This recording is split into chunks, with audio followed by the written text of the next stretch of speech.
and welcome to this edition of the PSD podcast.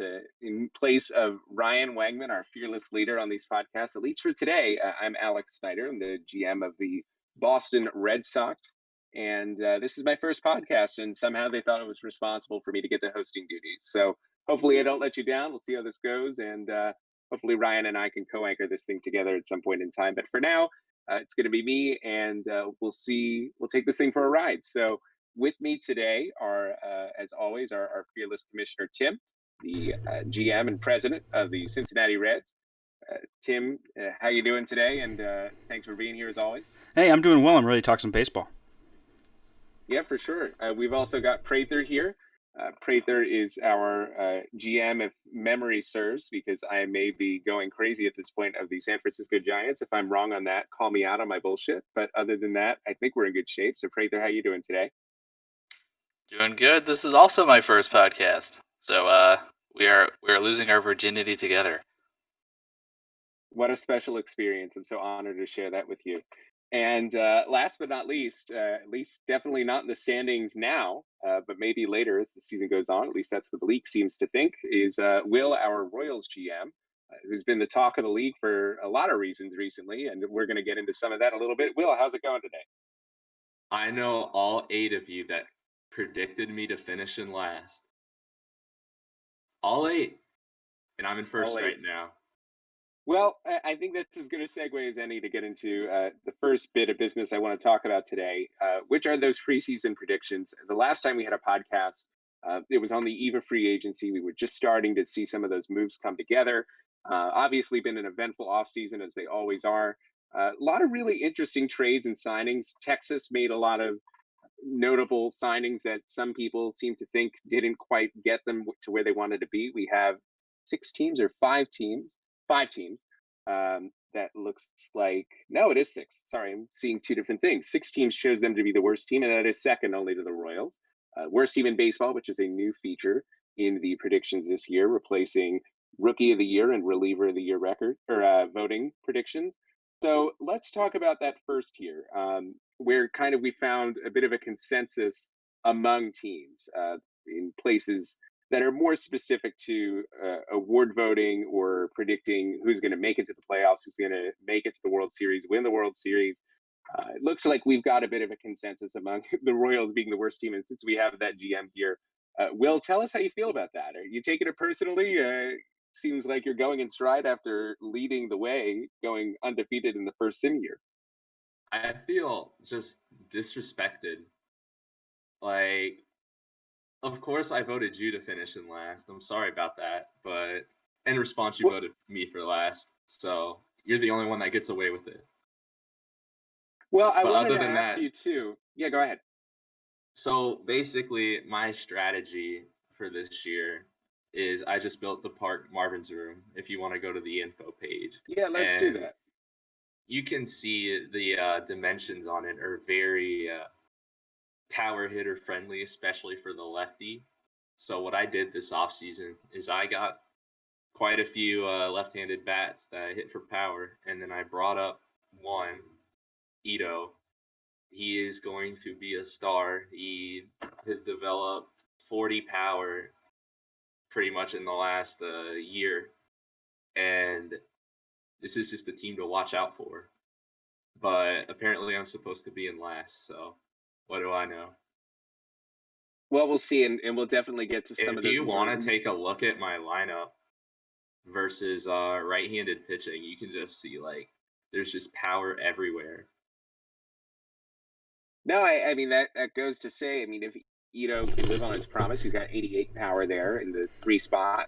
I do just want to say, though, with 90. I know that we're only 4 games in, but we got to look at the info statistics sheet real quick. Is this actually scoring, or is it the pitching? I know, I think it's a fair question. My run differential is plus 16. Oh, wow. 4 games.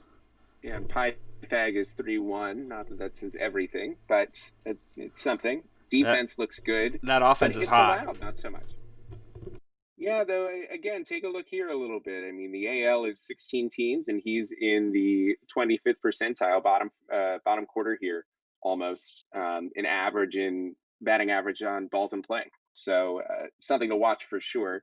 because one of the key tenets of that ballpark is that you're really banking on guys who have fly ball pitchers just absolutely getting hammered when they come to visit you in KC. What do you think is going to be kind of the outcome of that moving forward here, especially since it looks like some of those defenders behind your own guys, may not be able to handle the ground ball tendencies that are key to making sure that Kansas City has some wins in this ballpark? Like, honestly, I didn't really plan on playing defense. I just built on offense. And you can kind of tell that based on who I got at first base right now. It's been my longtime third baseman, Bob Pugh. And that's because I wanted to keep Jeff Littleton, who's been my DH for a while, just to hit for power as a lefty. I just want to mention, Then I wanted to trade for Stark, who's a lefty power hitter, and then the only positions you could play are third or DH. And I'm like, I'm just gonna play both. And then so I had to sack my first baseman. I had to send him to AAA. extremely He disappointed. did well last year, Barrios. Extremely disappointed. But once again, he's let's a talk righty. about that a little bit. I mean, he's okay. Like, he's not gonna do as well as Pugh. I mean, has Pugh ever had the year that Barrios put up with you last year, even? No. Okay, Yeah, then. let's just look at that for a second. So, I mean, So you can you gave compare Pugh the their- starting job just based on compare merit. their ratings. Okay, compare the statistics, dog. okay, let's bring up a comparison page then. So just for context, I mean, yes, here, Barrios is going to be while we're doing underrated, that, but like, just compare the years. Barrios has never not produced. Like, I mean, of course, undervalued, or sorry, I should say under overall rated first baseman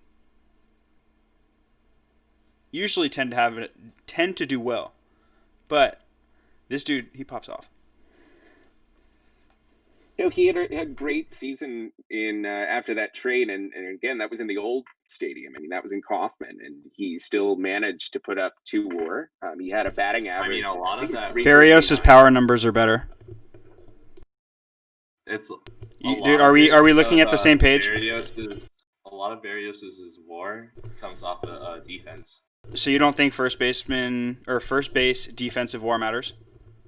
No. Or the 143 OPS plus that came with it? For 2 WAR and 50 games? It's kind of nuts, dude. I mean, let's just That he didn't even make your opening day roster after that kind of year. The disrespect. Well, I hear. I know Chris would be pissed at me if I sent down Brad Martin after trading for him last year, and he wanted to give him away for free, essentially. Well, Chris was pissed at me too for having to DFA Verde after he went off a little bit. Not quite as much as Barrios did, but I put up over 1 WAR as just a DH. I mean, he was sensational as a member of the Boston Red Sox, and he's on waivers for anybody who wants to take a flyer on him. He just couldn't fit with the roster after I got the $40 million headache.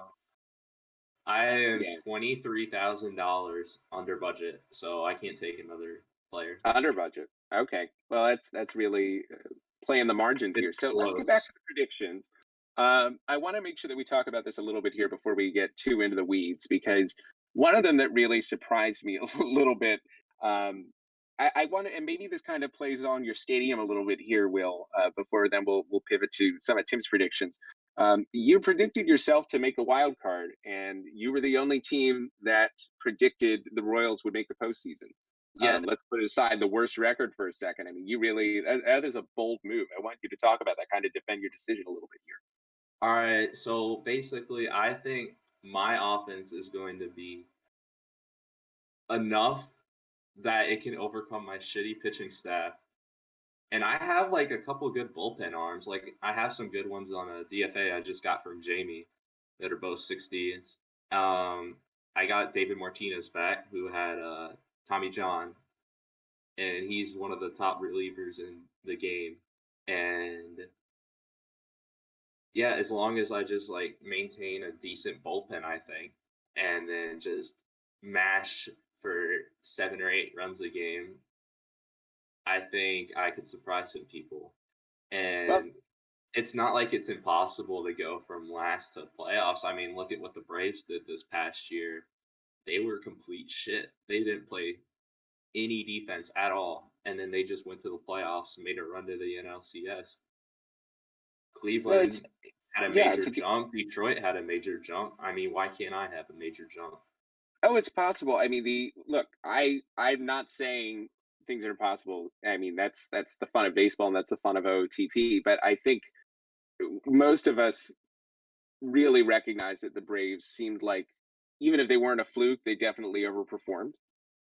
They did a really good job, but I just checked out the predictions. Only 3 teams have them being a wild card out of the 19 predictions we got, and that's not even to say for the 13 teams that didn't send them in.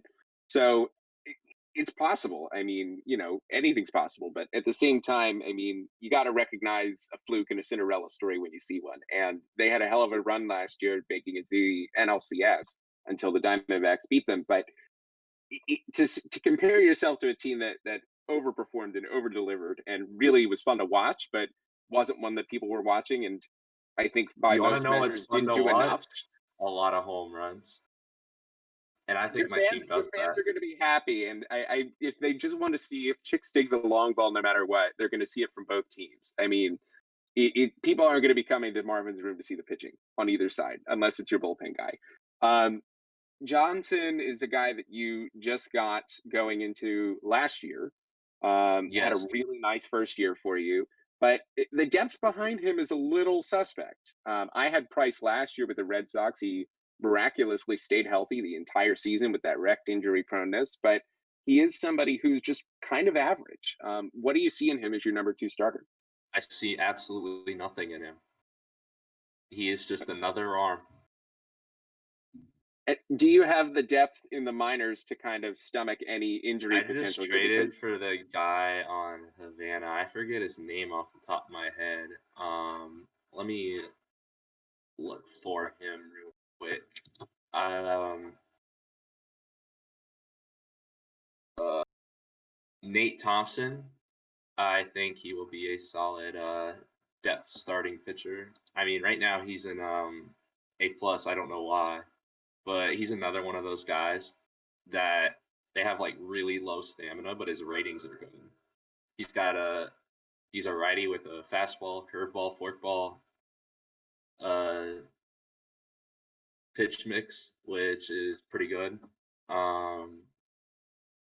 He has a shitty attitude, but I think he could I be was going to a solid say, replacement guy. no, the one thing I think everything looks good for you except the attitude. And if your team does struggle, that's not going to play super well with that roster construction you have. But that'll be something to watch. So, lastly, before this becomes an entirely Royals podcast, and no disrespect to you on that, Oh, but I'm looking that's at my not what team people want. chemistry right now. I have a lot of leaders that could counteract one disruptive player. Well, that's what you need, obviously. Not that I need to tell you that, but the one thing I think everybody kind of wants to hear you talk about while you have the floor here, tell us about that Romo trade. You got absolutely slaughtered by the league in trying to evaluate it. If I think I'm remembering right, that Alex, who gave us our off-season rundown of trades, absolutely demolished you in his evaluation of your side of the deal. Felt that this could be a trade that set your franchise back several seasons. And before we got on here, you were talking to me about how you made a trade in 2053, if I'm remembering right, that more or less did the same thing. And I kind of asked you, why do you believe this trade doesn't do that? Why do you think this trade moves you forward, especially with Romo having an opt out after this year that he could very well exercise? So just kind of tell us what was running through your head when you made that deal, especially with that in mind, that he could just be a rental player for you in a worst case scenario. So my trade in 2053, I don't think this was ever discussed about in any podcast ever. I traded for Long Dong Gustafsson. Is that how you say his name? I traded away Joe Santos, who's made an appearance on this because he won an MVP, and then Jeff Holt, who is who ended up filling out, and some other reliever guy or whatever. And the problem was his salary was so fucking high that it basically set my cap back for a while. But I feel like this trade's different because Raul Romo, he is definitely an upgraded shortstop. I plan on bringing him back after hopefully Holt and Roviva retire because they suck and they shouldn't play ever again. And I also picked up Stark out of that deal, who is just completely built for my park. I mean, he's got 98 power versus right-handed pitching. I think he's going to have a field day, and he's going to be better than he was in Montreal. Yeah, I think Raul Romo right. is going to have a bounce back year. And the people I dealt, the main piece, which is like what everybody's mad at, is that I dealt Daryl Donaldson. If you want to pull up his page, Yeah, we'll bring up Daryl Donaldson for sure. Let's before we do that, I just want to make sure people are aware of what the full deal was. It's in Slack, but it's been a little while now. So just to refresh people's memory here, as you mentioned, you got third baseman Mitch Stark, and you got shortstop Raul Romo with 40% retention on Montreal's part. That's for 2 years if he doesn't opt out. So he's making about 18 million and change with you. In return, you sent back shortstop Ken Dean, starting pitcher Suruki Suzuki, starting pitcher Stephen McFedrin, Daryl Donaldson, who we'll take a look at here in a moment, and starting pitcher Phil Cook. So Montreal really signaling their intention to rebuild with that trade. And you, as we mentioned, we weren't quite sure, I think a lot of us, and that's why I want to talk to some others here too once we get through Donaldson, as to what the mentality was in making that deal when you just came off of such an unfortunate season. So talk about Donaldson, and then I want to open this up to Tim and Prather so they can share their thoughts on the deal. Okay, so the thing is with Donaldson, I would have to bank on his changeup going from a 33 to 114, and he just turned 23 years old. So he is like right on the cusp of, is he gonna be that 80 overall that I drafted number 1 overall, or is he just gonna be some like mediocre setup guy with just this raw changeup that will never develop? And that was my thought process with evaluating him in the trade. And then another guy, Suzuki, he is like, he's got really low movement, right-handed pitcher. He would do horrible on my major league team. So when I traded for him before with the Yankees, I don't remember who exactly I got out of it, but I traded for him. He's a 62 potential, so I'm like, oh, maybe he'll just be a trade piece eventually, which he was. And then Stephen McFedrin, I got from the Brewers, kind of like the same ordeal. I traded a second for him because a 57 potential starting pitcher is better than anything you can get in the second round now.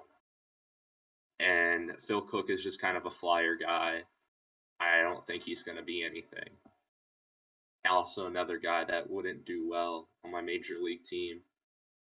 And I feel like I did all right because I got guys I know that will do well on my team rather than just completely banking on the development of Donaldson. And what if he doesn't develop? Then I just wasted, 5 years, 6 years of my time on him. So might as well just get something for him now. And even then, I still got the pitcher who I believe is better in my farm with Tim Crutcher, and he's already at a higher overall, and I drafted him a year earlier. And he's looking like he will fill out. His curveball just got to a 90 out of 107 this past sim. His changeup's looking all right.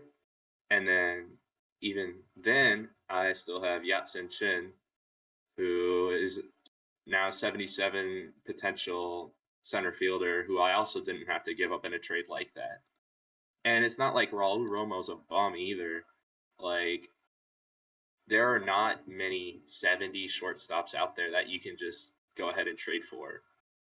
And I could resign him if I really wanted to. Not on like a major deal or anything, but let's say his defensive ratings drop a bit. I could move him to second and then maybe flip Cisneros for something in the future. So that's what I was thinking when I went for that trade.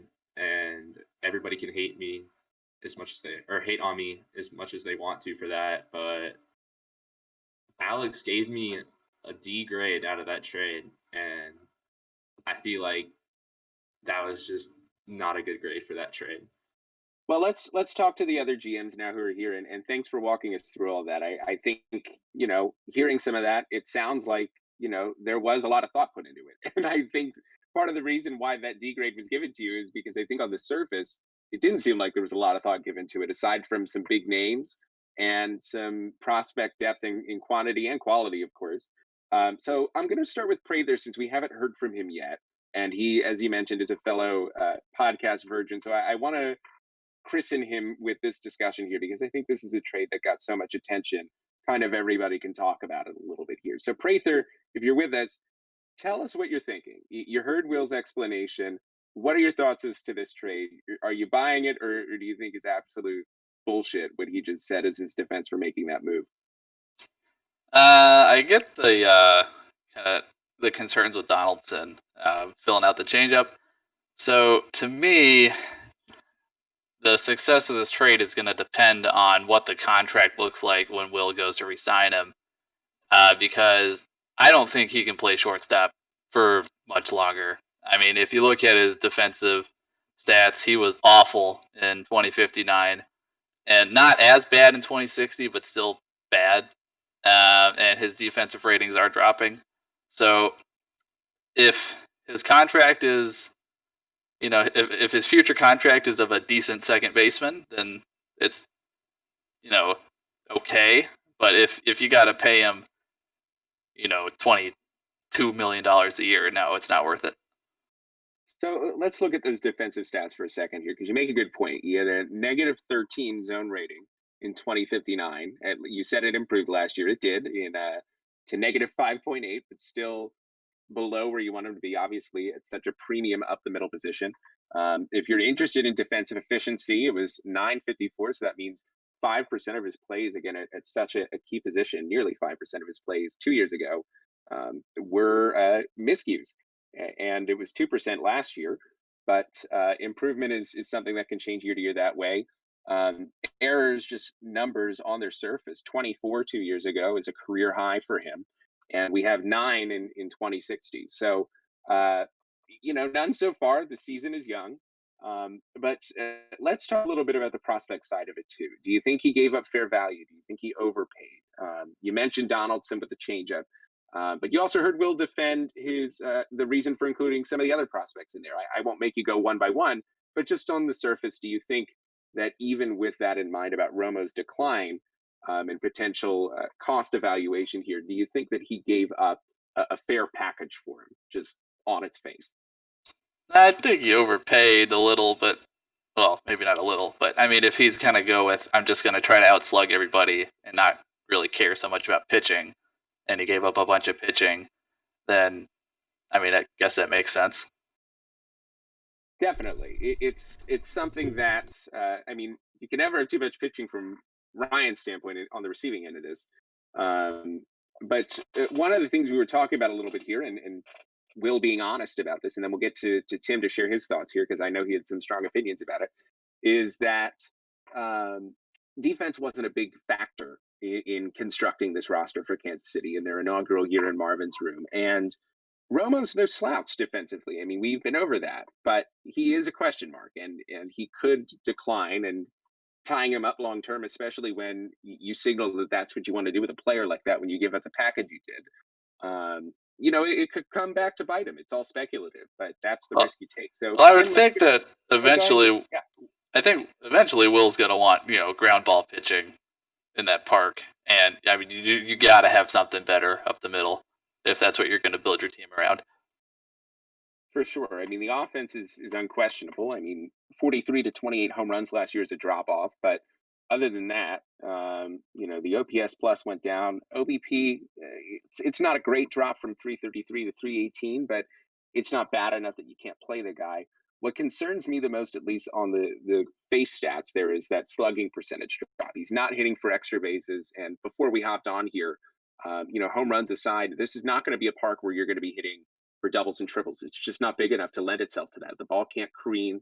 into a corner, or if it does careen into the corner, it's going to be close enough to the infield that by the time you get the ball back, it's probably one less base that you could get than you might find at another park that's even league average park factors. So, Tim, let's go to you.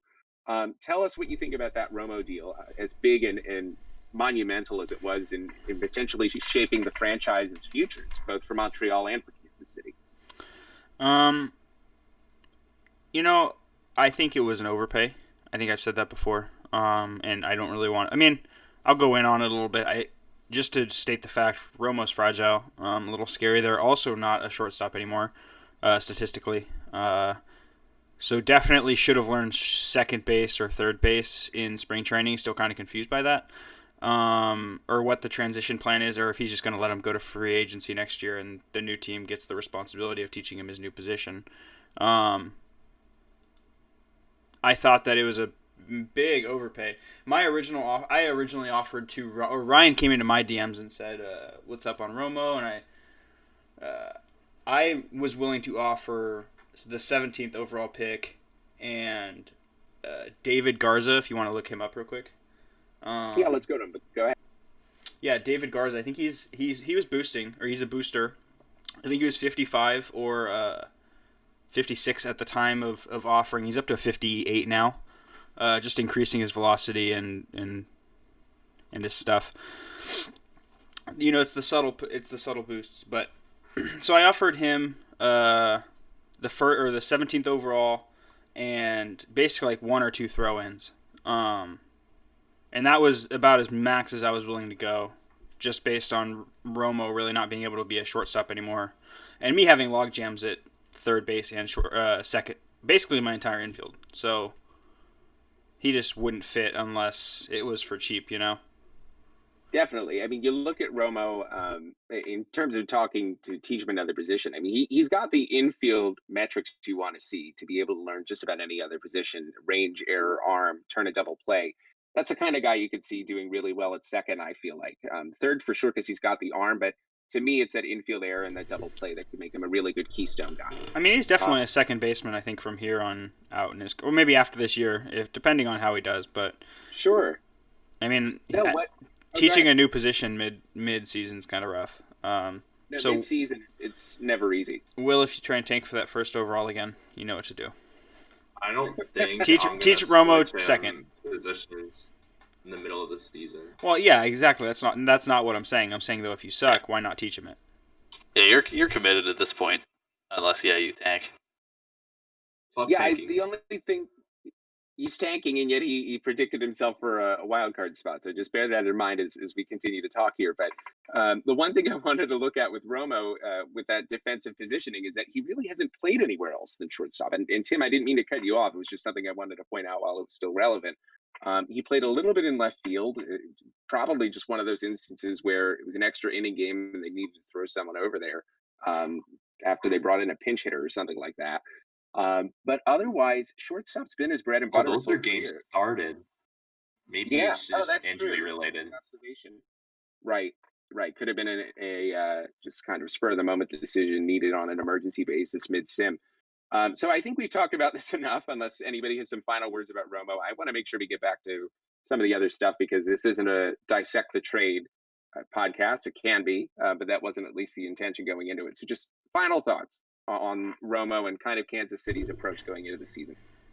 Romo will be a big part of my wild card season. The one where you're tanking. Who said I was tanking? I thought you said you were tanking. I said fuck tanking. Oh, fuck tanking. Okay, I misheard you. I'm sorry. Okay, that makes a little more sense. Cool. All right, let's move on then. Tim, let's look at your predictions, since Prather didn't provide any, and Prather will just kind of pick your brain in a little bit here on what you're thinking. Tim, most of yours seemed pretty in line. There were fewer SETI predictions for AL Cy Young. I think his injury last year kind of scared some people off, at least it did for me. Welch for Cy Young, it seems to be the consensus. Lock. Same with Crashaw for... Yeah. AL MVP is kind of interesting. But I think Crashaw is going to be easy war, easy money all day long, every day. He should be. I mean, if he's not number one, he's going to be number two. I mean, you know, it's not like it's. I don't think there are other players that are as good as him. I mean, there are, but not but not like he's MVP. He's that good. I think what's interesting about the AL, and you tell me if you agree, is that looking at it, it seemed like last year there was a lot more parity. There were a lot more people who you felt could have made a play to win that MVP, even though Valderrama was the favorite going into the season. This year, it looks like it's his award to lose, even though he's only 25 years old. But I mean, honestly, I feel like that's kind of how awards go here every year. Is we kind of have our set in locks, you know. I mean, just the stars and stuff, and then someone pops off, you know, whether it be a Chon or a I can't say Ken Robinson because he's kind of a favorite at this point. I mean, Chon is probably the best example. Is like I don't think anybody picked him in his year that he won MVP, and he just came out of nowhere. It was like, oh gosh, this guy's the number one first baseman in the NL now because he won MVP. So,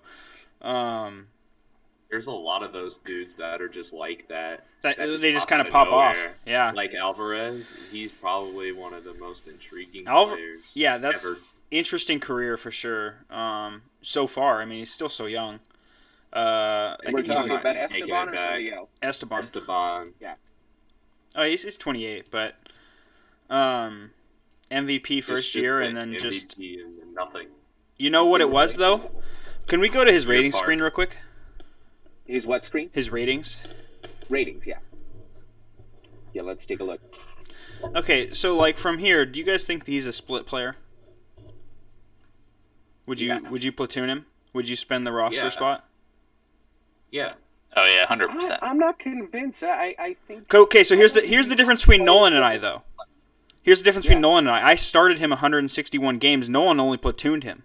So honestly, I bet you he either wants to be in the lineup starting because he can play versus both sides. He's not a Joe Santos. Joe Santos cannot play both sides. They need to swap teams just based on philosophy.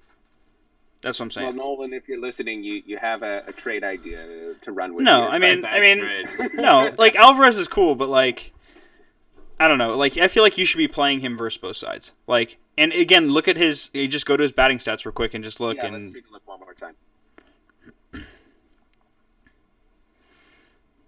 So he started out in Portland. You got him with that MVP year, and then since traded him mid-year. Played him 84 out of 84. Right. Did well. I mean, sophomore slump, but...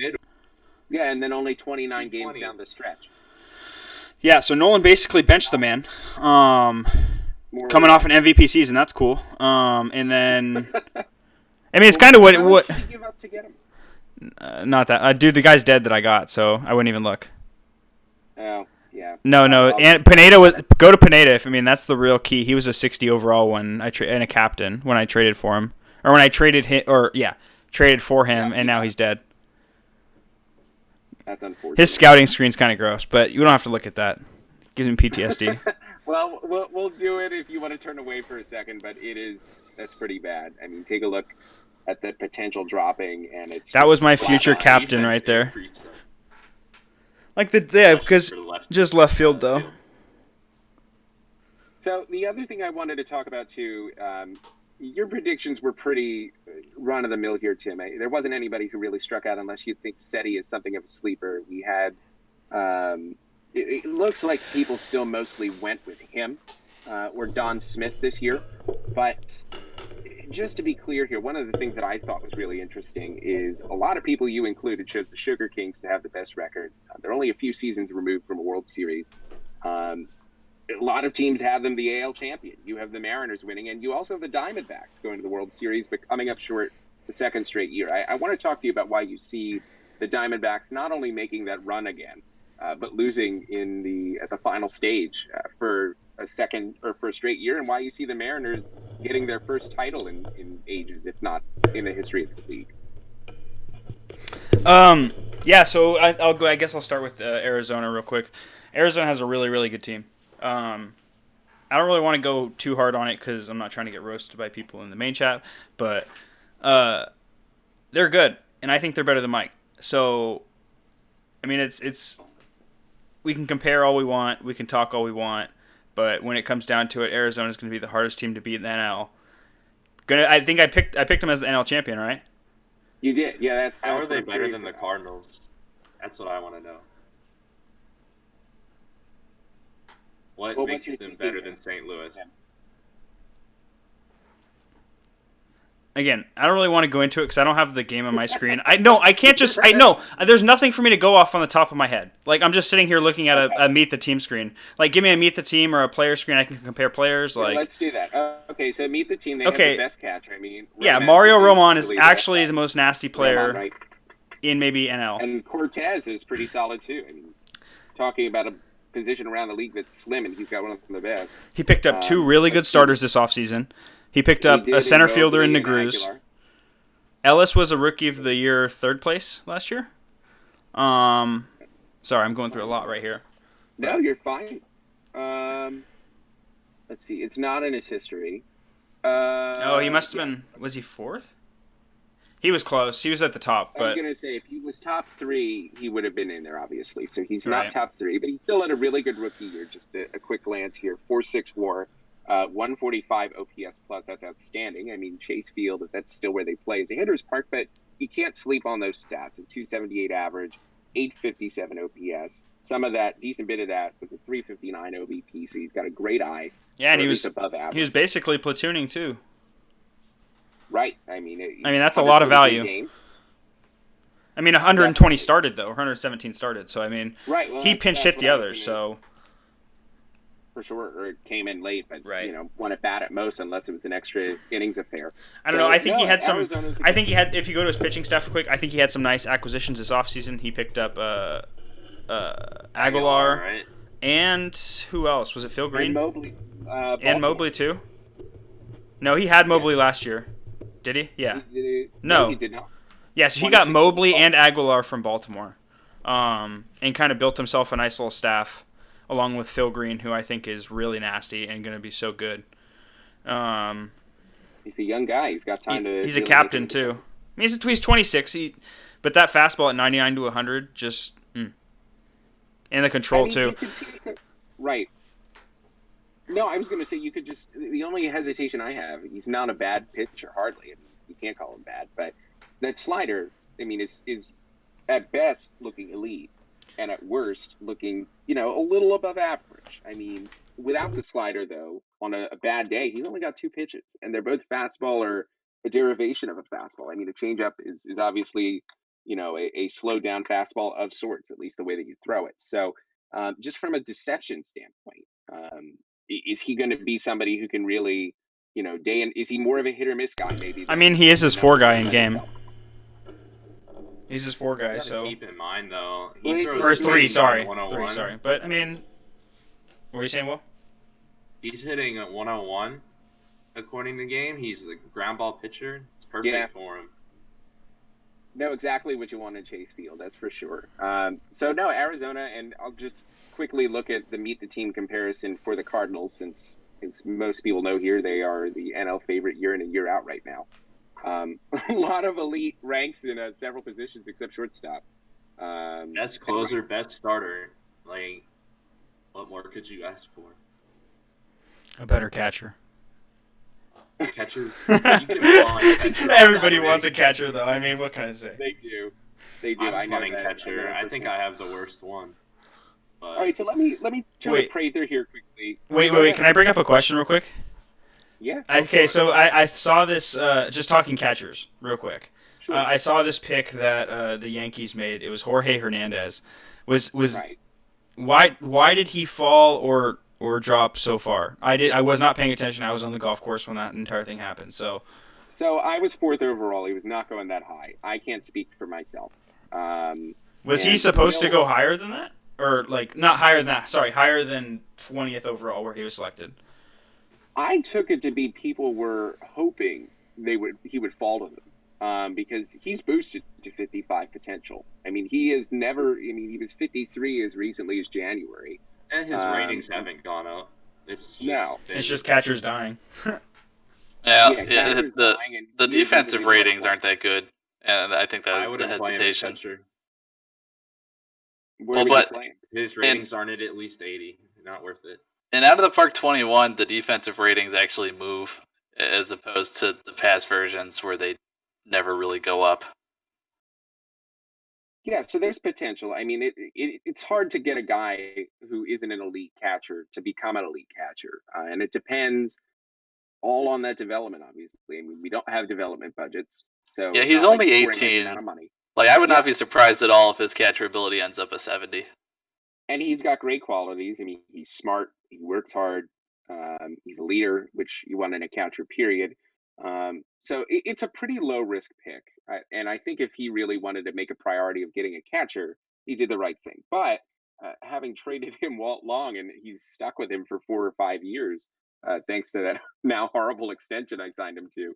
I guess that kind of leads the way that by the time Jorge's maybe 23, 24, he could be ready for the big leagues. But if he's not, then it's not going to be that heir apparent situation you want to find yourself in.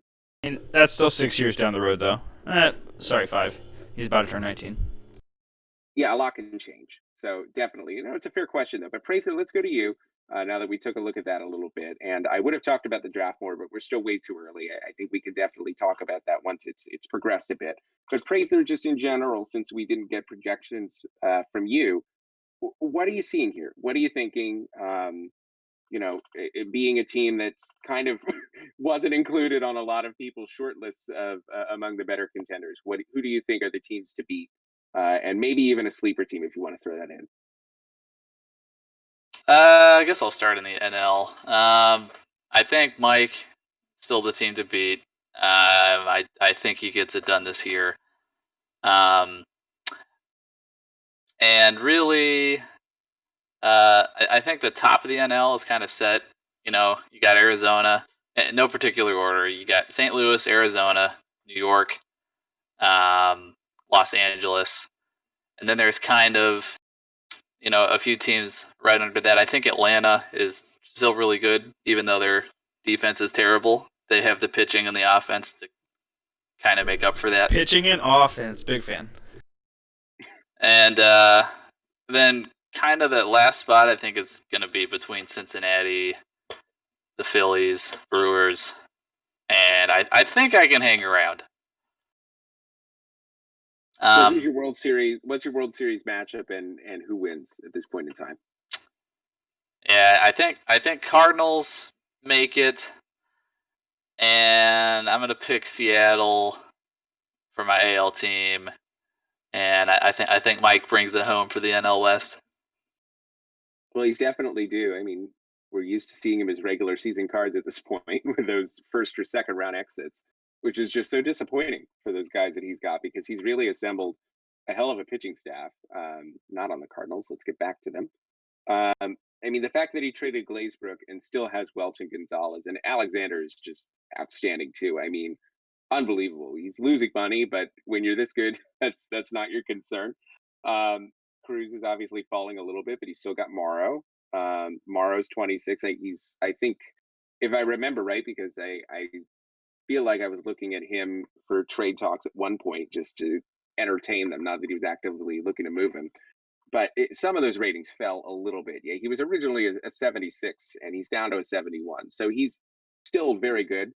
He's not the can't miss player who I think even I chose as the NL MVP last year, and I think a decent number of teams did as well. We're not talking that kind of player anymore, at least ratings wise.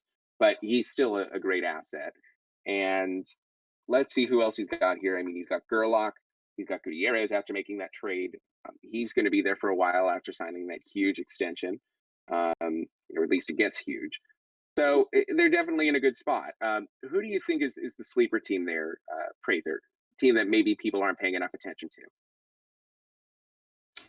In the NL, I think it's me. I was terrible the first half of last year. I brought some guys up. We went close to 500 down the stretch, and then I added some pitching, and I got Nacho. So I'm not saying I'll for sure make the playoffs, but I'll be around. I'm gonna hang around. And then in the AL, I have not really seen a lot of talk of the Angels, and I think they're on the upswing. I also picked the Angels to make the playoffs. Yeah, they're. I think, right? I'm not sure. Yeah, Sancho Mares is going to be nasty, and Mike Campbell, it has some room to develop as well. He could use some bullpen arms, but that's pretty easy to find near the deadline. And offense looks pretty good, so I think the Angels are sneaky. No, they've got the pieces there. And Tim, to answer your question, you did choose them as a wild card team. I just took a look. Ted Carson is not the greatest guy you want to lead your rotation, but maybe that's a mistake because Rocky Holland is a pretty good pitcher, but he should be number one and not number two. Offensively speaking, let's just take a look briefly and meet the team. Silva is outstanding. He was my Yeah, he's MVP probably the pick best last player year. in the AL. Yeah, easily. Moore is above average. Nothing to complain with there. Rodriguez is well above average, almost in that elite category. I mean, league rank wise, he is. Whether you go by the ratings game, he's close. First base, I mean, they're a dime a dozen in some leagues, and he's got the numbers there. No defense, kind of aligns with you there, Will, that it doesn't matter so much at first base. Well, Perez won. I think he won World Series MVP when Zergen beat me. So fuck that guy. He did quite a while ago now. Yeah, and he's on the downswing of his career. Just going back in history a little bit here. Sorry to do that to you. 2051, he was 55 overall, but he had excellent contact, excellent power, excellent eye. So yeah, really just a good player, and still for his age is a productive guy.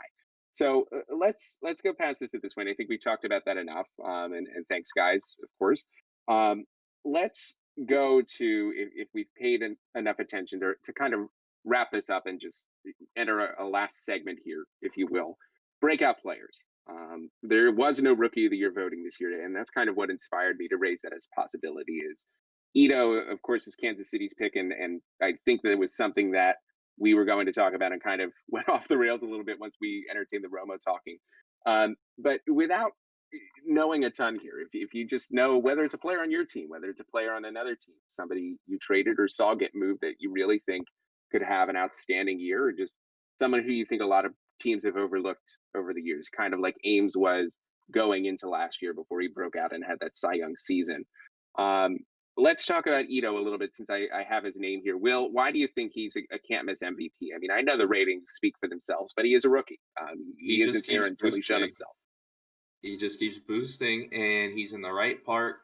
I think he's going to have the best rookie season since Alvarez. I mean, that season was hard to top.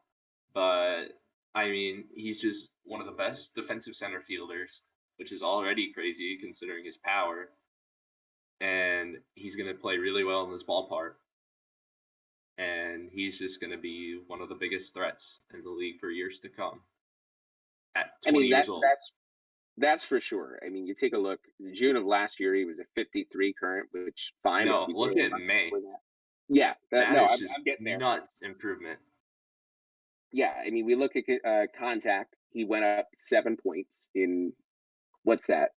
5-6 weeks. He went up 19 power points, and he went up 2 defensively, to the point that it just continued to rise and rise and rise to the point that he's at 100 defensively. He's always been a good defender, but really took himself to another level. And the eye is okay, but I mean, when you have that level of contact and power, 59 is more than passable. Even 65 if he realizes all that potential. But again, like you said, he's 20 years old, which is absurd. If he's able to do those things that you're talking about, he is going to be kind of like this year's possibly Kevin Dixon, and maybe somebody who could kind of go neck and neck against him as the AL equivalent for years to come. But whether he's enough for your team is a separate discussion. We went to Prather last time. Hold on, are we comparing Ito to Dixon? I was just on its surface. They're different players, obviously, but just from the standpoint that Ito. Can we just go to the compare screen real quick? Just do. I don't even need to talk about it. I just want to make a comparison. Or no, you need to go to Dixon unless we haven't looked at him. Let's see. Recently visited. Yeah, I can't. So let's do that. Can I just talk about the one advantage you're going to give Dixon, which is the steals? There we go. My game strategy is my guys stay put regardless of who they are. So I was not going to let Ito steal a bag anyway. So. Okay, so the only thing that Ito wins in is gap power in home runs park. We play in the same park, so better speed, better base running, better stealing. Ito's a better fielder, but I don't know. Ito's a much better fielder. Dixon's stuck at left. Well, but you have different expectations too when you have someone as a corner outfielder compared to center. It's not apples and apples. What impresses me a lot about Dixon, needless to say, are not just his stealing and base running instincts, but the speed itself. That's elite for a left fielder. He actually he gained 5 pounds this offseason, and his speed dropped 2 points. I'm kind of PO'd. But it's still 100, so we're looking okay. He's now 6'5", 200. 200 even. 200 even, yep. And Ito is 6'5", 180. He's a lanky little guy. Or not little, I shouldn't say. He's a lanky tall guy. But he could definitely still use some time to grow into his frame. So got some it leverage. could be scary to see what he does with the power, for sure. He definitely has the power. He's going to be fun to watch as a center fielder. He'll put up good home run numbers. Dude, actually, holy shit, like a lot of home runs. No, I didn't realize that he wasn't. I mean, I knew that he kind of is super splitty, but hold on, I recant that. Not a shit ton of home runs. He'll put up a good amount. I mean, where he would have been. Sorry, I thought a bit more. I thought that the potential screen and the right-handed pitching screen were just the splits, but I was completely you're wrong. good. No, I was going to say. I mean, where he will benefit is the fact that the new ballpark in Kansas City caters to left-handed hitters, and that's what Ito is. Wait, so what do you guys with that prefer? power. Guys who can play every day or platoon players? Like Ito. I'm easily an everyday. Here's the thing, though. You play against more right-handed pitchers than left-handed pitchers. So I'd be playing Ito more regardless.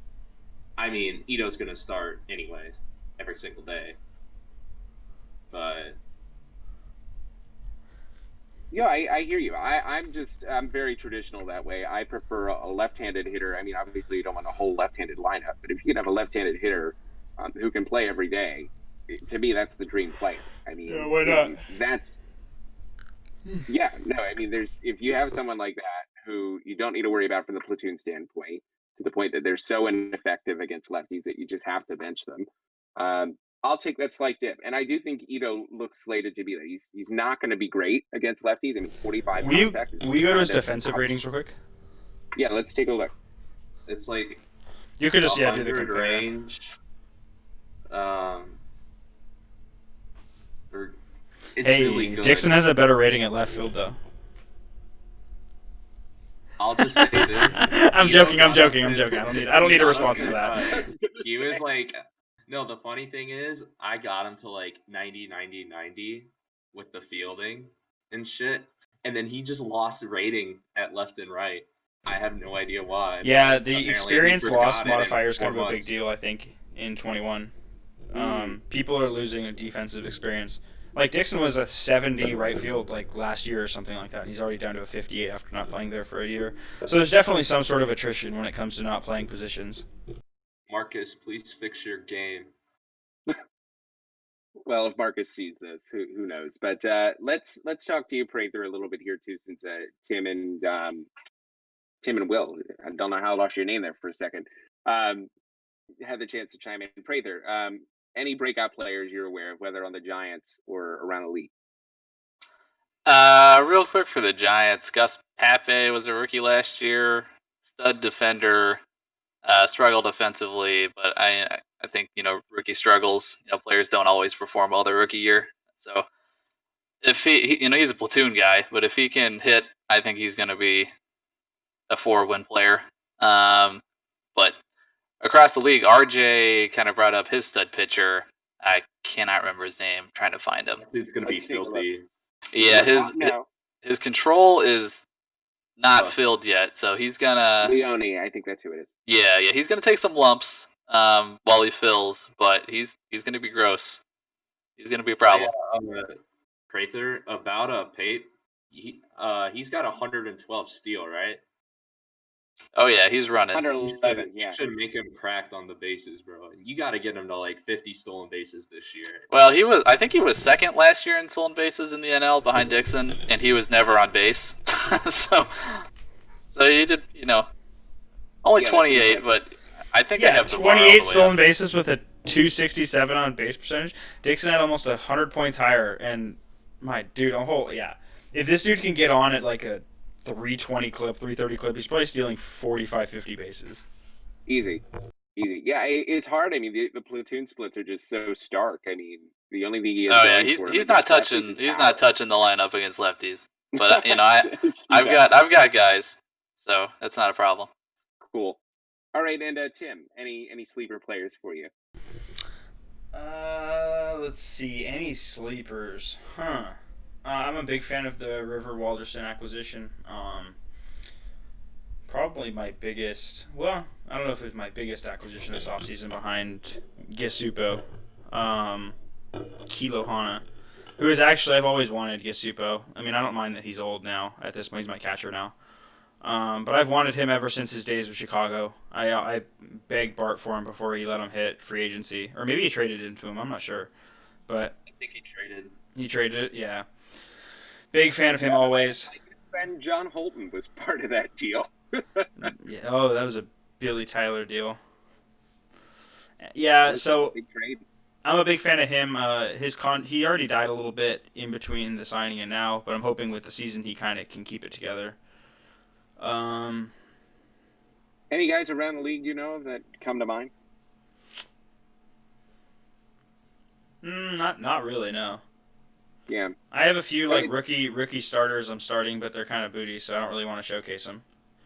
No, fair enough. Just in case they're bad decisions. But if you wanted to look at them, they're already in the rotation. So Stan Bryant and Buddy Boyle. I actually picked them in the same draft. If you wanted to look at them, yeah, 2058. They were picked, I think, 2 or 3 picks apart. That one was 30th overall, and then the other was that's Pineda. Let's see. I don't know why. Okay, it's. You might just have to go back real quick. That's what I'm doing. Yeah, 30th for Boyle, and Bryant was 37th. Okay. Yeah, so 7 picks apart in the same draft. Bryant really always has stayed the same, and Boyle kind of boosted up a little bit, but I'm hoping that they can keep it together. I don't have enough depth at starting pitching, so. Yeah, and that lends itself a little bit to the small deal you and I made. Just some depth pieces who may be able to slot in for you in the short term. I guess just kind of to fire off a rapid round here quickly, and I think then we've probably set it up for the time being. You can only say so much 4 games into the season. What do you think is the biggest move or biggest non-move that your team made this offseason? Maybe we can even do both. Biggest move you made, you kind of touched on it already, Tim, a little bit, either with River Walters, and we'll call it the offseason, or Gasupo, but biggest move and biggest non-move, whether that means someone you avoided and had the chance to get, somebody you signed and bowed out on, or non-move could also be one that you failed, one that you had a chance to go in and you're kind of kicking yourself. So answer it as you will. Yeah, I think my favorite move was probably Gisupo still. Just having a good catcher is kind of key, even though he's kind of dead, but it's cool. I also think that top 10. Yeah, he's top 10. He should be better, but I think my roster is okay. I think what I could have probably did better this offseason was acquire more starting pitching. I'm having some serious buyer's remorse over that, but I mean, it kind of is what it is at this point. I feel like my staff's not bad. Like, I have a lot of lefties. I can play well, but I should have probably picked up another starter. I have the money for it, so I mean, it's not like, yeah, I mean, I definitely could have did it. You know, like the money's there. Now, right, no, that totally makes sense. Without saying too much, were there any opportunities for starting pitching that you were either really in on and you kind of pulled out at the last second, or you just didn't even entertain it as much as you should have? I didn't even entertain it. Plus, people don't trade with me as much as they used to, so, I mean, I don't really get as many trade offers. Or people slide. I mean, I post on the trade block, but, I mean, it's just kind of is what it is.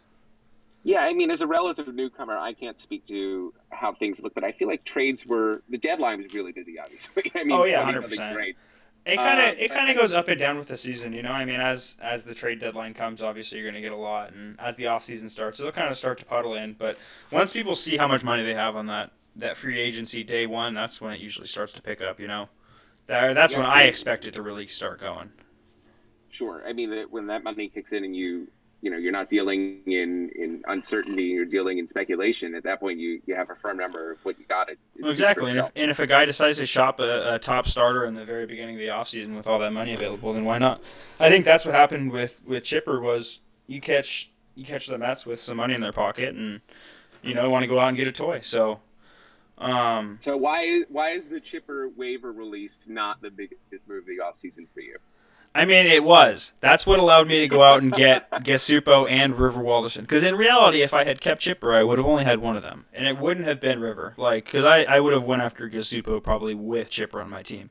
So, you can basically think that Chipperson going on waivers basically allowed me to add River. And you can look at that as you will, and I'm not saying it's a bad move for either party either. I don't want to say that, but. Well, I think that was until that Romo trade came along. I think the biggest blessing to Josh is that the Romo trade took the heat off of him a little bit for that. I was going to say, it's a bad move for him long term, but if he wins a ring, so? I will say that I'm happy to be on Chipper Watch again and not having to be on Chipper Watch again. Makes sense. I felt bad for Pierre there for a good 2 years, so. Oh, that's pretty funny. Okay, so we've worked through you there, Tim.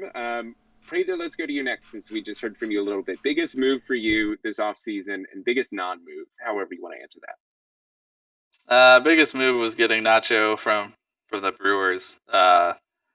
So he was really good last year, over 6 WAR. I'm not really expecting that again, but I think he could be just 4 to 5 wins, especially with what he does defensively.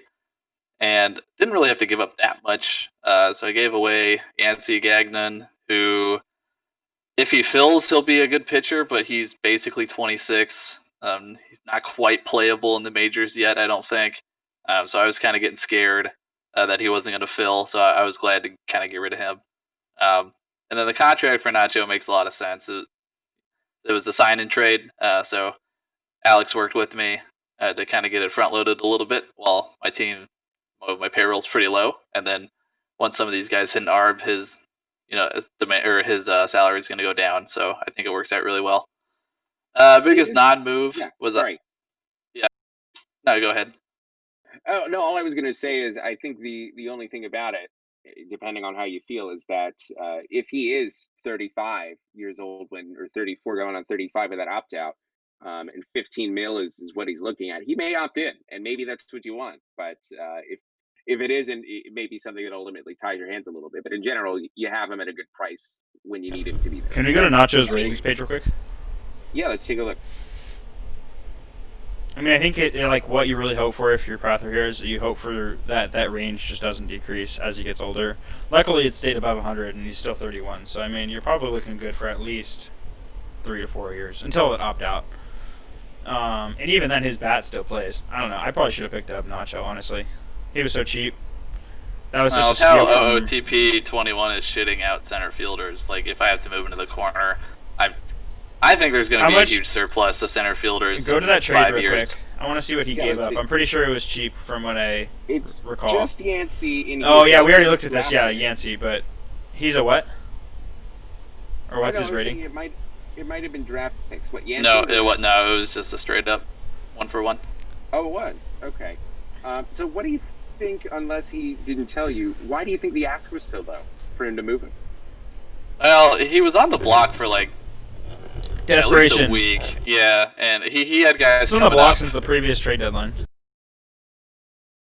Yes, I knew it wouldn't be much because Alex. I kind of read between the lines and saw that Alex wanted to move on. Yeah, and I'd be interested in talking to him at some point as to why he was so motivated to move him. I mean, I know he elaborated on his the content he pushed out where he kind of evaluated all the trades. He kind of went into it. Yeah, he didn't rate himself though, obviously, because he was involved. But I'd be curious to hear what he would rate the trade as, even if it's subjective. Prather, we interrupted you before you could say your non-move. So what would that answer be here? Well, I got a huge black hole at shortstop, and I didn't do a goddamn thing. So where's Contreras when you need him? He's old. He's still holding it down at third, but yeah, I'm gonna give Carter one more chance to not suck. And then my bench player. I just got some guy that has nothing offensively and is a 128 rating at shortstop. So that's kind of my fallback. Okay, that's perfect. Carter has the LAD to SF timeline. That's disgusting, by the way. Yeah, Caleb Jacobs is my guy. So I'm gonna. I mean, he's Exactly. a Gold Glove Disgusting. winner if you start him every day. Yeah, I'm just hoping for like a 25 ZR pace, and he gives me like You're looking positive WAR. at the hunt strategy, huh? And same question for you, Prather. Was that oversight, or was that something where you made a run at some guys and it just didn't work out? I was kind of in on Romo, but I wasn't gonna give up a whole lot. I would have taken on the salary, but I wasn't gonna re-sign him. I was gonna just kind of look at him for the next 2 years, so I wasn't gonna give up a whole lot. And then I went to bed and I woke up and Will made that trade, so that was the end of that. Well, good a segue as any into Will here. Will, biggest move and biggest non-move. I think we know what biggest move is going to be, but I'll let you tell us. You already know what my biggest move is, so I'm gonna go into like a little move I made. I feel like I actually won a trade. I got this dude Cal Pace. He was log jammed in Chad's system on New York, and I got him for a third, which is Tim's pick, and he's a solid left fielder, left-handed, 91 power versus right-handed pitching. It's gonna be good in my park, and I feel like he's gonna have a breakout year this year. And he is a 27-year-old rookie. My biggest non-move though, and I feel like y'all are gonna be in agreement. Leo Aiden is not a Kansas City Royal right now, and he would be disgusting. So you think he'd do better in Marvin's room than in Coors Field? Oh yeah. Well, since both of you are here, and the trades have been made, so there isn't really a lot to lose. How far did you get into discussions? Were they superficial, or did you really get deep into talking about this and exchanging names before you went a different direction there, Tim? Wait, what do you mean?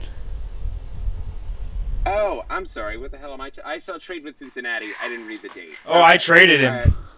Yeah, long time. He can't play defense. He's an AL player. He should be DHing for Will. So, Will, then to ask. Well, that would require Tommy to respond to DMs. Okay, well we know that's not happening, so let's continue. That's a bummer. But okay, so in other words, he should be a Royal, but given that we have some silent treatment in the DM front, you didn't really get a chance. I mean, to the kind of last pursue those time talks. I slid into his DMs, I'm like, hey, because it was almost the end of the season or whatever. I'm like, hey, do you want to make a deal involving like Leo with Daryl Donaldson? Because at the same time, I still had more faith in Crutcher than Donaldson. And he's like, oh, okay, we'll see. And because I was going to work out like cap shit because I thought Roviva was going to retire last year, which obviously wasn't the case. So it was like, I'm kind of in cap hell right now, so I can't make a move on Aiden. Have you had But any if I success? did have Aiden, I don't know how much better my team would be because I would still have Ken Dean at shortstop. And I feel like Raul Romo's a lot better. I think that's fair. If that was the comparison's sake. Have you had any success at all trying to move Riviera since we're talking about him? Roviva? Why Even would as I like a try? salary dump. I didn't know if There's you'd be no willing to point. include some picks. There's no Personally, point. I'm surprised, and maybe this just wasn't a possibility. I'm surprised you didn't try moving him with 1-1. I needed to do a stadium payment. Sure. And I'm like, hey, actually, I'll talk about that a little bit. I had like an auction for it, for the pick. I started it at 15 million. I really didn't know how much people would want. I was going to stop at 20 million because Spencer's like, oh, I'll buy it out for this. I had it like typed in the trade block and I'm like, hey, Wilson, do you want to bid over $20 million for the number one pick? And then it just went back and forth until it got all the way to $35 million, which single-handedly paid off my. Who was the other team? Loan. It was Spencer and Vegas. Oh, Wills. And Wow. I feel like John would have hopped on, but I did not feel like waiting. It would have taken 3 days. All right, and I guess just the last question here: who loses more games this year? Since that was a popular topic, we already talked about the Royals potentially losing more, but someone had mentioned that I think it was Mike mentioned that maybe Will's being active at the deadline might make them actually lose more games in the home stretch. So, do we stick with the Royals being the popular choice, or do we think it's possible the Blackjacks could end up being the worst team? Wills wants to lose, so I think he'll lose.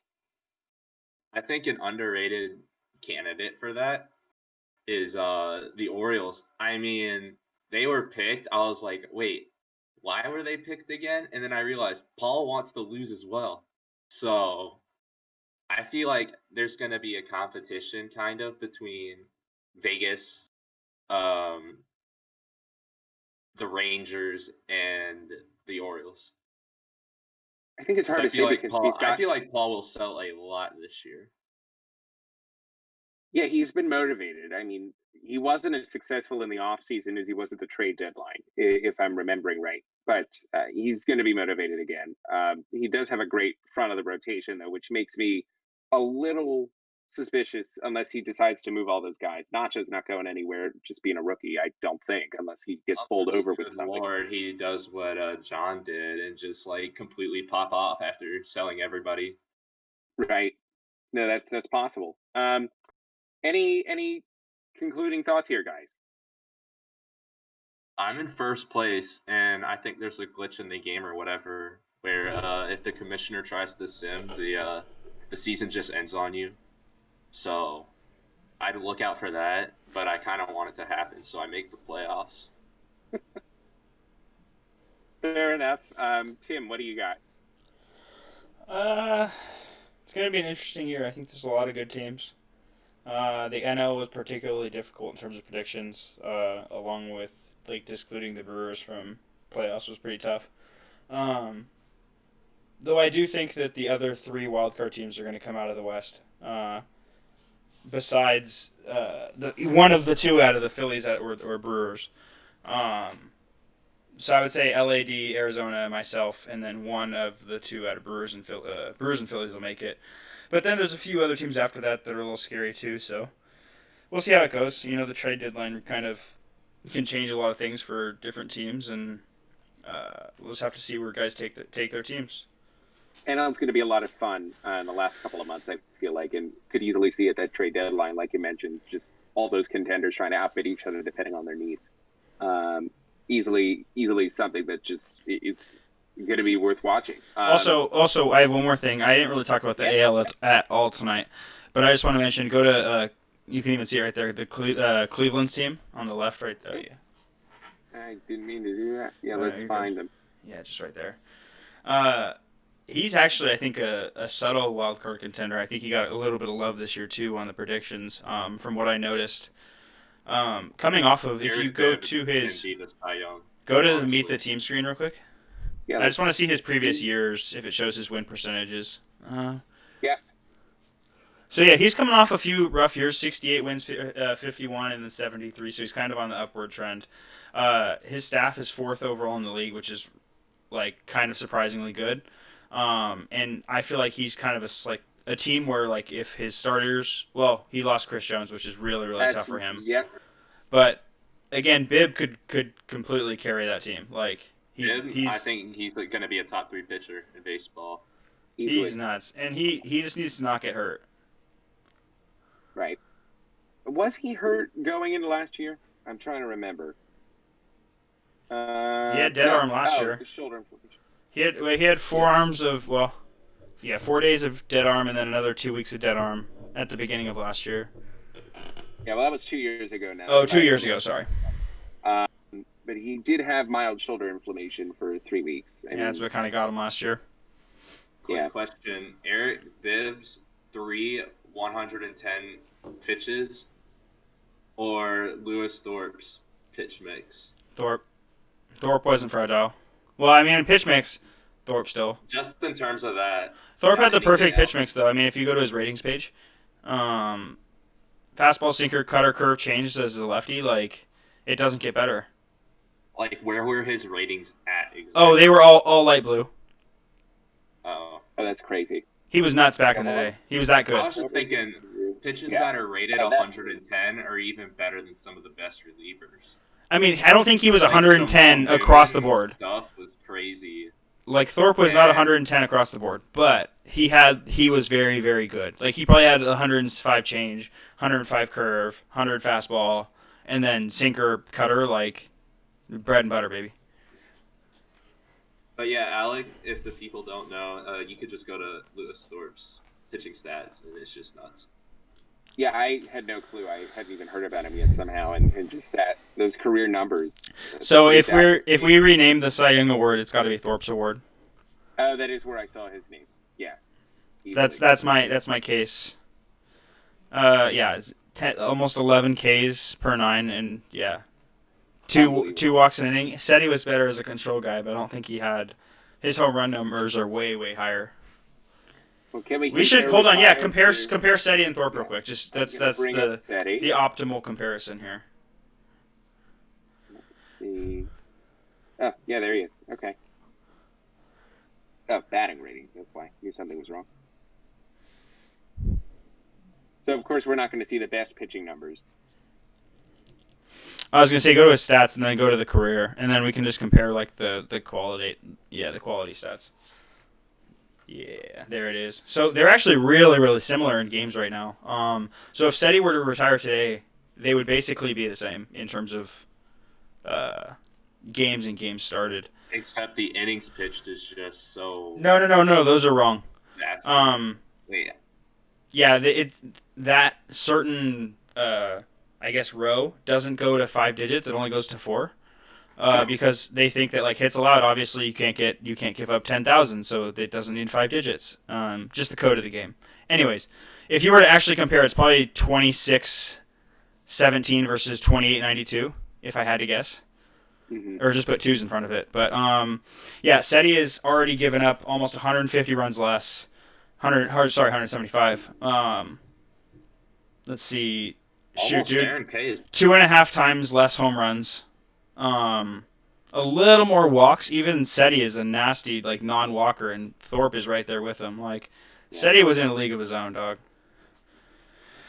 The ERA plus is interesting though. If you buy into that, that's a big difference between the two of them. I mean, look at the fit minus though. Yeah, that's the I don't know. I think that's where you're really gonna get your just overall look at who. Insane. That he was 16 points better in fit minus as basically our best pitcher over the last 16 years. Like, yeah, too good. that I just mean, shows you how good. Yeah. it was so sad when he retired. Well, did he retire because of an injury or just He died. Time? Ugh, that sucks. Last question I had for you guys actually, or though Prather, I wanted to let you have any concluding thoughts. But the last question I have is short. But Prather, you go first. All right, real quick. 2062, Waltober. It's happening. Waltober, like Walt with the Marlins? Why can't it be 2061? He's got some guys that need to fill, and then some guys coming up soon. I don't think it'll be this year, but it's coming. No, he sneakily has made some really good trades. And he was one of the first people that actually reached out to me when I joined. But he's got a solid core. They're all young. Obviously some room for improvement in different places, but everybody's in their mid to the early late 20s. I mean, they got time on that lineup there. Pitching wise, Martinez, I haven't even seen him. He looks great on paper. Bland I had seen, and he's good. And Nelson's a great number 3. I mean, I don't need to go through everybody, but you get the point. No, I see that. I think that makes a lot of sense. He's done I can't speak for where he came from, but he definitely seems like he's on the rise. Yeah, we joined the same year, and I don't think he's made the playoffs. So I'm rooting for you, Walt. You can do it. What year did you join? 2042, maybe. I'm only a couple of years behind, I guess. So last question for you guys, since it's just big on RJ's mind, and he didn't say anything to me. I just know that it is. How many games does it take into the season before Bennett hits 3,000? Where is he at right now, and what are his ratings? Well, first of all, he's probably, unless RJ changed his mind, going to be pinch hit. He was 5 hits away going into the year, but he's not playing every day anymore. Let's see those career stats. Okay, he's gotten 1 hit. How many at bats so far? 3 at bats. So 1 at bat. He's a pinch hitter. So he's 1 for 3 as a pinch hitter. He's 4 hits away. 4 games into the season. When do we think he does it?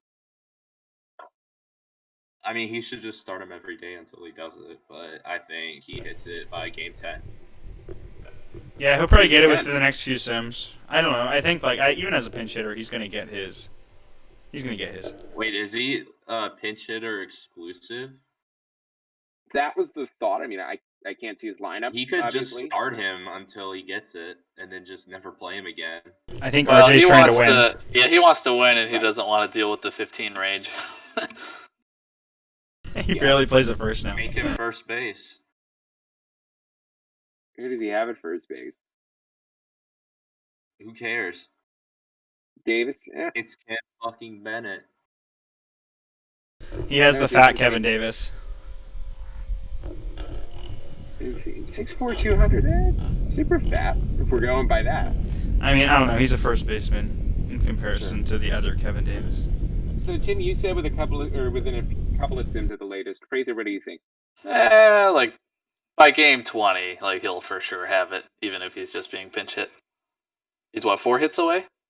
4 hits away. Yep. Yeah, game 20. He'll get it. Let's see. What's his contract? It is a team option. Okay, so this is probably his last year in Philly, unless He should retire after this year. Yeah, seems well on his way. How long has it taken him to die? Yeah, this time last year, playable every day, at least offensively. I don't know what the defense looks like. I do. Oh my god, went from being below average to unplayable. So yeah, RJ, he was a good defender, and then RJ's kind of ruined his defensive reputation by leaving him at short way too long. Yeah, if you actually go to his fielding stats, like his career fielding stats, kind of like Let's looks see. like average, but he was really good. Like Prather's 100% right here. Oh, that's right. I read. Yeah, that was a conversation. But like he put up what? So 2054, -14, 2057, -15, 2060, -23. Yeah, just killing the ZR numbers. I'll say this: that's a long. Or that's like I respect RJ a lot for keeping somebody that long. At and shortstop. him being that good. No, just like in general, having a player on your Period. team for that long. How I would. That's at least 20 in-game seasons. He has been a Philly. You can scroll down on the personal He was details. He was drafted which 2040. Right there, Oh, yeah, yeah, 17.5 or 17.5 Yeah. years. So this is his 18th season. I don't know. I mean, that's about normal. Like Stinson. He was But drafted yeah. 2040, never traded to another team. But like, look at like I think it was the same for like Stinson, but Stinson was 20 years. Yeah.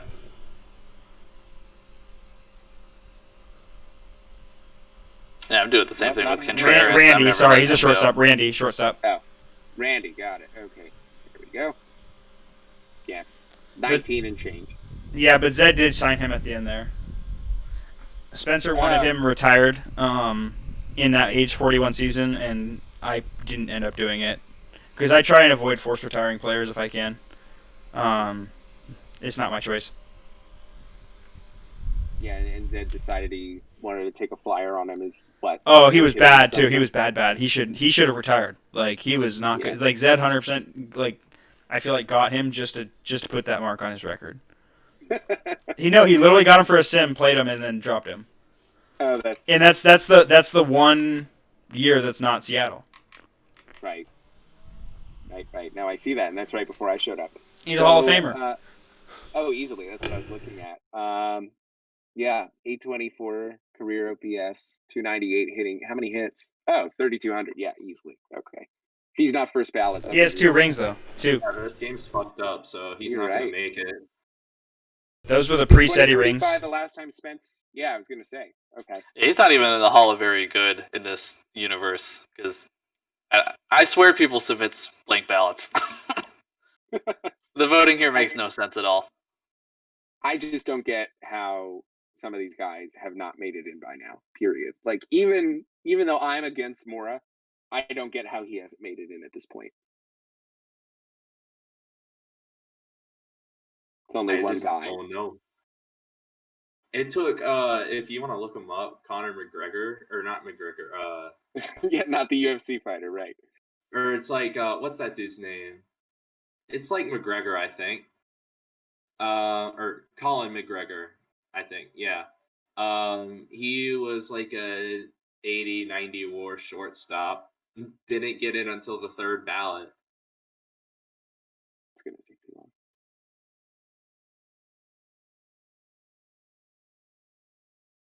Oops, spelled it wrong. The C is not working. Why is my C not working? That makes no sense. Okay, well, I guess I can't bring him up. Yeah, everyone except Alec Um, knows who he is. I guess so. Yeah, sometimes I get this with my keys. It's weird on this brand new computer. Anyway, all right. Well, I guess it's as good as of any as a reason to drop off. Thanks, guys, for those of you listening. Tim, Prather, Will, thank you so much for joining in and talking. I think this went longer than we probably anticipated, but it's It been fun. did. Always a blast. And for those of you who have the patience to listen all the way through, it's appreciated.